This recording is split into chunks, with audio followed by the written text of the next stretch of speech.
1980s before, మాకు 80s తర్వాతనే మాకు ఫుట్బాల్ ఇక్కడ ఇంట్రొడ్యూస్ చేయడం జరిగింది.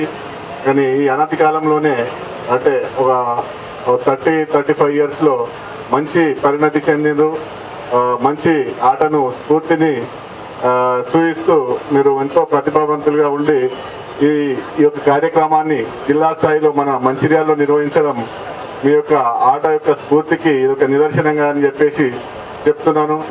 ఇంకా ఈ క్రీడాకారులు మిగతా ఇప్పుడు సౌమ్య అనే అమ్మాయి ఒక మారుమూల గ్రామం నుంచి కూడా ఎదిగి ఒక జాతీయ స్థాయి వరకు కూడా ఎదిగిందంటే ఆమెలో ఉన్న పట్టుదల, సంకల్పము, దీక్ష ఇవన్నీ ఉంటాయి.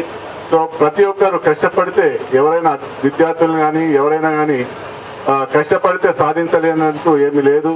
సో విద్యార్థులు ముఖ్యంగా మీరు కాన్సన్ట్రేషన్ చేసి ఆడితే మీరు కూడా మరో సౌమ్యలాగా మన రాష్ట్రానికి మంచిగా పేరు ప్రతిష్టలు చేస్తారని చెప్పేసి ఈ సందర్భంగా భావిస్తూ ఇంకా ఇలాంటి కార్యక్రమాలు, ఇలాంటి ఆటల పోటీలు ఇంకా నిర్వహిస్తారని చెప్పేసి ఈ యొక్క అసోసియేషన్ వాళ్ళని కానీ ఇంకా వేరే వేరే ఆట పోటీలు కూడా నిర్వహిస్తారని చెప్పేసి ఈ యొక్క లోకల్ కార్యనిర్వాహకులను తర్వాత ఎమ్మెల్యే సార్ గారిని కోరుకుంటూ ఈ అవకాశం ఇచ్చిన